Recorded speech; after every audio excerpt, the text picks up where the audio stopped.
What is up, guys? Showing off the king here, the man with an opinion on everything, here to bring you another discussion video. So it's Tuesday morning. I'm on the way to work as normal. Last night though, we had the Sony press conference. It started at about 9 o'clock. I was up playing a little bit of Yu-Gi-Oh! Duel Links, and I noticed that it was past the time. By the way, if you guys don't play Yu-Gi-Oh! Duel Links, get your shit together. The game is fire. Fire! New patches came out. I might spend a little bit of money, but that's another story. So, Sony's press conference was good. It was good. It was solid. It wasn't anything outstanding. There was no real big surprises. If I had to judge between the big, I'm not gonna put Ubisoft or Bethesda into this, because for me, when you're judging a conference, you judge a conference from its console. So I'm not gonna judge Bethesda when they only showing games from Bethesda. I want to talk about just the big three: Nintendo, Sony, and Microsoft. And right now, between Sony and Microsoft, I'll slightly give the edge to Sony, only because Sony has a lot more first-person exclusives that I'm actually interested in. So let's just jump into it. Some of the highlights, and then I'll talk about a little bit some of the lowlights. Some of the highlights: PlayStation VR. I'm so happy that they put PlayStation VR in the main conference, and they actually spent a good amount of time on it. They announced Star Child as a game that I'm interested in, and again, a lot of people haven't played. Here's the thing about VR. VR does not show well if you do not have the headset on. So if you're seeing a trailer for a VR game, you kind of need to see it in VR in order to get the gist of it. So for instance, a game like Star Child, where it's like that top view, almost like a Mario Party, like a Mario 3D game, that view works amazing in 3D. The only demo that I had of that in the actual PlayStation VR was from the demo that came with the VR. It was the little robots that come in the little controller. They jump out, and it's like a little platforming game that you get, and you can like shoot a little hook out, and they can like step on a wire and walk across, and things like that. That was a demo that came with the PlayStation VR, and it was amazing. It was like you almost have God view, and you're looking down on the character, and you're controlling with the controller. Fantastic. If Star Child is anything like that, then it's gonna be a sleeper hit. They also had a game that I was interested in called Inpatient, which is kind of like a Silent Hill, like psychedelic kind of game where you're in a mental institution and you're like walking around. Are there ghosts? Is it all in your head? It looks great, but again, until I actually see some gameplay, we won't really know. But I'm definitely interested in it. And the last game that I saw that I was really interested in was I think it was called Blind Fire. It was a first-person shooter game. It looked like it had online capabilities, and the best part about it is it looks like it uses the PlayStation Aim. Now again, I've talked about this before in previous videos, that the PlayStation Aim is probably the best light gun that I've ever had in my entire life. And I've been around a lot of light guns. Like, I'm a kid of the 90s where there was nothing but light guns in arcades. And I can tell you by far, this is the best light gun that I've ever used in my entire life, including Time Crisis. And if it uses the PlayStation Aim, I'm definitely picking it up, hands down, day one. Now, on to the actual games of the conference. Now, Sony has the advantage over Microsoft, where they have very strong first-person titles, and they were on full display. Spider-Man. I'm gonna wait to talk about Spider-Man. Days Gone. Days Gone is like a zombie Uncharted mixed with Last of Us. The demo was fucking amazing. I heard on the internet that people were upset about Days Gone the first time. I thought seeing all those zombies on screen at one time was amazing. Now here's the deal. People keep saying they're tired of zombie games, and this is how I judge it. I don't care about the overuse of zombie. It's not about the story, it's about the execution. So if you're going to do another zombie game, you have to do it different. So I believe that Days Gone is doing that, like making it like Uncharted, making it like The Last of Us, and having like 100 zombies on screen at one time that kind of have like a swarm mentality. That is new, and that is very exciting. So I'm totally looking forward to that. Day one pickup, better believe it. God of War 4. My God, God of War 4 looks amazing. And it looks like they were playing it on PlayStation 4 Pro. I'm still on the fence about getting the Pro because I think if I'm going to get a 4K system, it's going to be the Microsoft. So if I'm going to get one, I'm going to get the one that has the highest quality. And if I have to pay an extra $100, it's not a big deal to me at all. $100 in the grand scheme of things is not a lot of money. And speaking of which, I wanted to just comment on this whole debate because I was looking at a lot of boards, a lot of chat rooms yesterday that were talking about, Xbox One X and how, Microsoft botched it and how could they price this thing at $500? It's going to be a failure. No, it's not. It's not going to be a failure.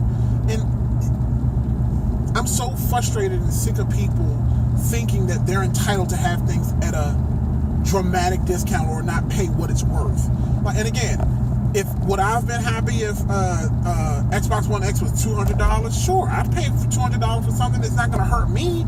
But at the same time, I'm thinking to myself, from a business perspective, you do not want to have to sell things at a loss all the time. Why should Microsoft have to sell this system at a loss? If what's in the guts of this thing is worth $500, price it accordingly. What I don't like is when you are selling things at an exorbitant price. So yes, if this thing came in at $600, I'm not paying $600 for that. Because again, that's above market value, and again, what's inside of it doesn't equate to the price that you're selling it for. Do I think that this thing is, if it's more powerful than the PlayStation 4 Pro, why price it the exact same as the PlayStation 4 Pro? And again, I know Microsoft is there. People keep saying, well, if they want to catch up to Sony, that ship has already sailed. There's no world where Microsoft catches up to Sony at this point. So Microsoft has already admitted that, hey, when it comes to Xbox One versus PlayStation 4, PlayStation 4 has it. What their goal is now is to play a strong second place and still make money. And that's fine. At this point in the game, there's so much ground to catch up. Even announcing the Xbox One X is not going to close that gap between the two systems. It's not. So why sell your system at a loss when you have something better? It's called options. Microsoft is cornering the market on options. So if you are the hardest of the hardcore, like myself, you want to get an Xbox One X. If you are the regular mom and pop person going to get your son a game system in the actual store, get an Xbox One S. You win. And if you're a part of the PC elite, you can get yourself to get the game on Windows. What is the problem? Why are people complaining about the price? People that own PCs that are complaining about this, go fuck yourself. Because you guys are paying $1,500 for a fucking PC, $400 for a fucking graphics card, but you want to complain about Microsoft?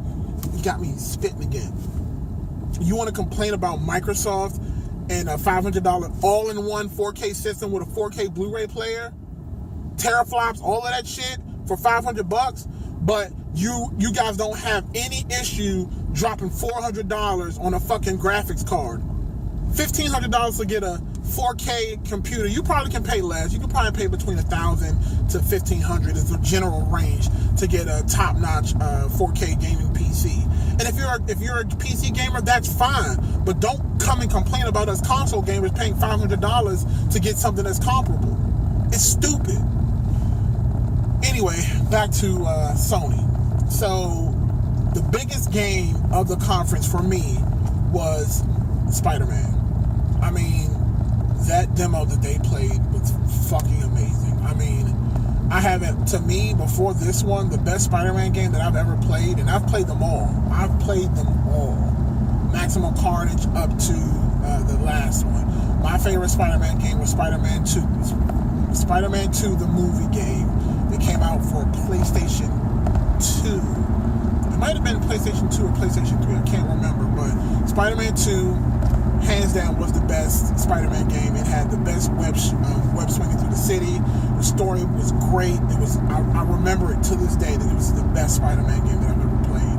And this one looks like it's going to take over. And again, I see a lot of people online complaining about quick time events and stuff like that. But if you're playing a Spider-Man game, you need that shit. You need quick time events to get the feel of Spider-Man. It's literally like an Uncharted Spider-Man. Uncharted had a does a great job of showing cinematic brilliance to make you feel like you're actually in a game that's almost like a movie.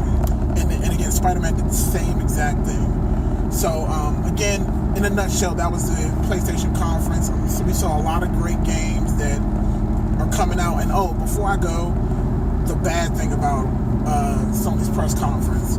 Sony's press conference, all these games are 2018. All of them. Spider-Man, God of War, Days Gone, all of that stuff, 2018. None of that's 2017. Hell, Detroit, another game that looks fucking amazing. That didn't even get a release date at all. It didn't even say 2018. It just said whenever. So we don't even know when that game's coming out. So that's the bad part about this conference. Like, there is nothing to look forward to this year other than third-party titles, which is fine because again, Sony and Microsoft has strong third-party support. So Destiny, that'll be out this year. We get some Horizon Zero Dawn DLC, Uncharted 4 DLC. So we do have some options, but all the hot games that we were talking about, none of that is coming out in 2017. It's all 2018. So that's why I can't give this conference a great review. I only have to give it a solid review because, again, at the end of the day, I want to play these games now. We got to wait till 2018. So that's it for me.